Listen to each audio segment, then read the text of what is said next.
Hello, boys and girls. Thank you for joining me again as we read Chapter 7 in our second book in the series, Revenge of the Slobbery Stranger. I have Soldier here to say hello really quick before we get started. All right. And I love the illustration here. My granddaughter Brady was 7 years old when she drew this picture, and she is now 20 years old and going to college. Are you ready for your pony rides? Jayden's dad said. Yeah, the kids shouted.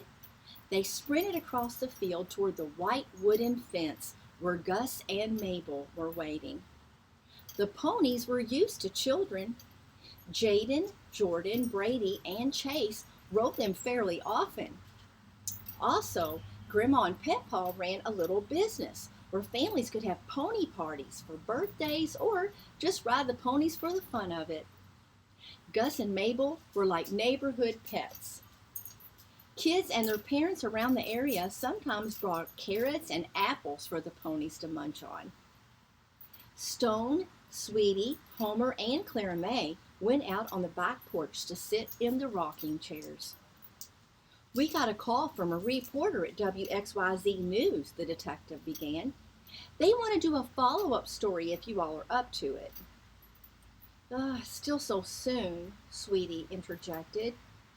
Well, they were concerned about that, Clara May said. So Miss Porter had an idea. Her parents own Family Fun Water Park in Homestead. They said you all can have a free 2-day pass, and you can also bring some guests. They have some really cool water slides. They also have a merry-go-round and some other rides there too. It's a great place for a vacation.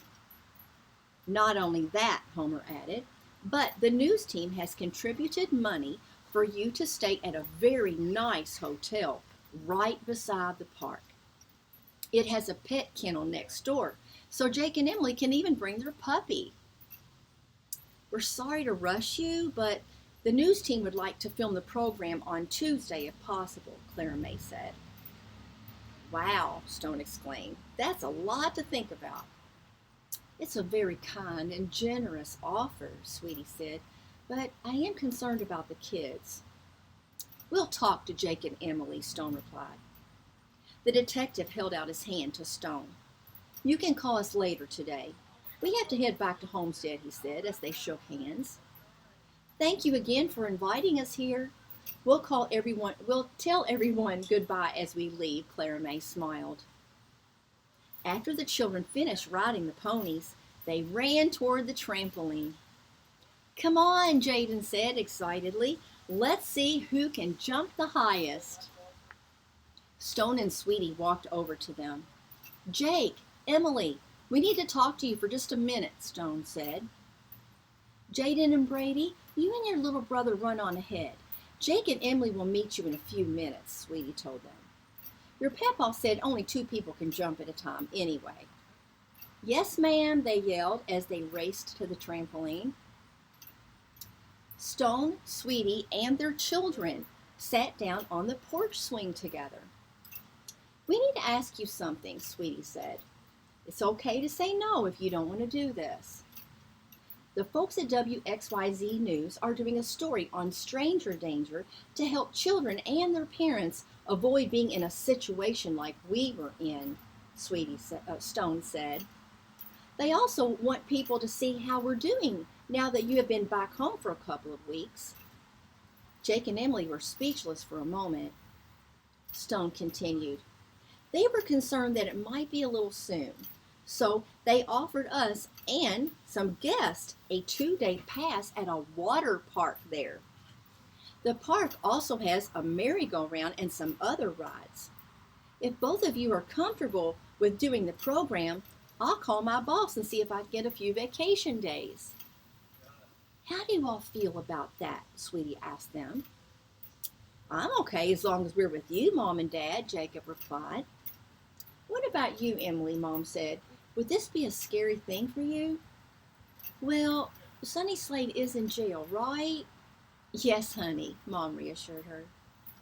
How do you feel about doing the TV interview? Dad asked. I want to help other kids, but I might be too nervous to talk, Emily replied. Is it okay if I don't say much? Of course, Sweetie responded. Jake got an idea. Hey, Dad, if we're getting free tickets for some guests too, can we ask Jayden and Brady's parents if they would like to go with us? I don't see why not, Stone answered. Hey, what about Samson and Frisky, Jayden's new kitten? Asked Emily. Can we take them? The detective said the hotel has a pet kennel next door. You can bring Samson, but it's up to Jayden's parents about Frisky, Stone replied. Jake looked at his sister. I want to go. How about you, Emily? It would be fun to go to the water park, Emily said, especially if Brady and Jayden go too. Maybe it would be good for us, Sweetie reflected. Stone smiled. Okay then, I'll call the detective and let them know we're going. Meanwhile, back in Homestead, Officer Bliss drove over to his Aunt Betsy's house. When he rang the doorbell, her beagle, Happy, ran to the door barking. As soon as he stepped in, she jumped on him affectionately, wagging her tail and sniffing at the bag of pet treats in his pocket.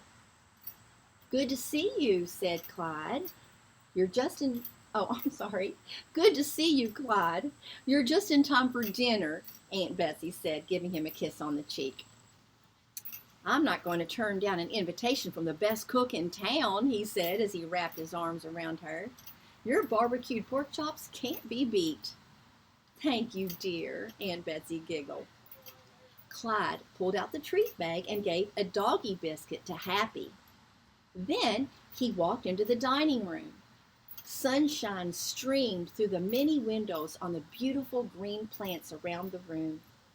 Aunt Betsy's pet white dove, Joy, was perched on her swing, cooing. Clyde reached into his treat bag and pulled out some bird seed. He poured some into his hand and opened the cage door. Joy hopped onto his hand and began pecking away. Do you still send Joy out every morning with the little message that says, Jesus loves you, wrapped around her leg? Clyde asked. I sure do, Aunt Betsy answered. Remember, that is what helped Jacob and Emily McCoy to get rescued. Yeah, that was pretty amazing, Clyde replied. Aunt Betsy started putting dinner on the table. When everything was ready, they sat down, thanked God for their food, and began dishing up. How did your visit go with Sonny? She asked. Pretty much as I expected, Clyde answered. But I'm not giving up hope that he will see the light. But some things take time. Marie Porter from WXYZ News called Clara May, Aunt Betsy said. They want her and the detective to talk to the McCoy family about coming to Homestead for a couple of days this week and do a follow-up story. She also invited them to visit the water park and stay at the Homestead Hotel. Sounds like a good idea, Clyde replied. Clara May told me last week that she and the detective were planning on going to Friendlyville to see how the McCoys are doing. You know, I'd like to see the kids again myself, Aunt Betsy said. And of course, Happy would like to see her baby Samson, wouldn't you, girl? Happy barked. Okay, I'll call Clara May and see if we can join up with everyone, Clyde said. All right, and now for our reading comprehension questions right here. Number 1, what kind of business do Grandma and Papa run at their home? Number 2, what are the ponies' names? Number 3, what is Aunt Betsy's pet dove's name? Number 4, what did Aunt Betsy do with Joy every morning? Number 5, who is Happy? And last question, number 6, what is the special offer the WXYZ News team proposes to the McCoy family? All right, so that's all of Chapter 7. I hope you can join me next time for Chapter 8. break out. All right, thank you again, boys and girls, for joining me. I look forward to seeing you next time. Bye.